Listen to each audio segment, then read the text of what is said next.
ایک سوال یہ آ رہا ہے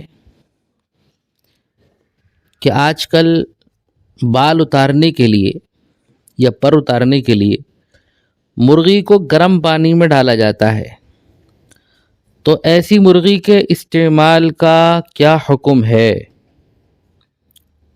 ایسی مرغی کے استعمال کا کیا حکم ہے؟ اس مرغی کو کھایا جا سکتا ہے یا نہیں کھایا جا سکتا؟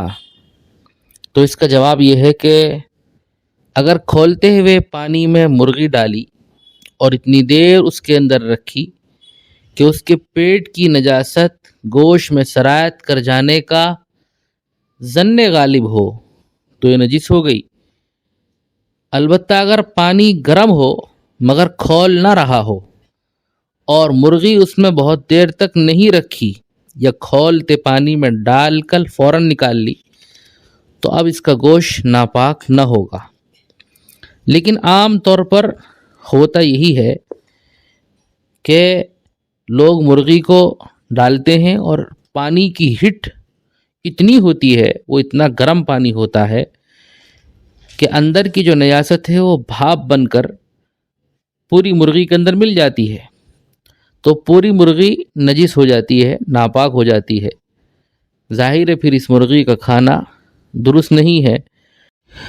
اسی کے ساتھ یہ مسئلہ بھی آپ سمجھتے چلیں کہ بہت سی مرتبہ پرندوں کو ذبح کر کے سرد ہونے کے بعد پر اکھاڑنے کی زحمت سے بچنے کے لیے آگ پر ان کو جھلسایا جاتا ہے، اور کبھی بڑے بڑے پر اکھاڑ کر جو چھوٹے چھوٹے پر جسم پر رہ جاتے ہیں ان کو جلایا جاتا ہے۔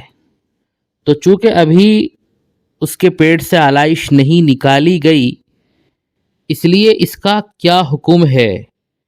کہ یہ اس مرغی کے مانند ہوگا جسے ذبح کر کے آلائش صاف کیے بغیر پانی میں جوش دے دیا گیا ہے، یا اس کا حکم کچھ اور ہوگا؟ تو اس کا حکم یہ ہے، یعنی جس پرندے کو یا جس مرغی کو اس کے پر جلانے کے لیے آگ پر جھلسایا گیا ہے، اس کا حکم یہ ہے کہ اس جھلسنے سے وہ مذبوح ناپاک نہیں ہوگا۔ کیوں؟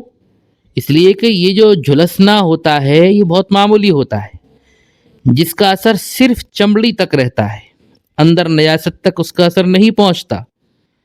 اور جوش دی ہوئی مرغی کے ناپاک ہو جانے کی جو علت ہے وہ یہ ہے کہ نجاست اس کے اندر تک سرایت کر جاتی ہے، وہ یہاں مفقود ہے، اس لیے وہ پرندہ پاک ہے اور حلال ہے۔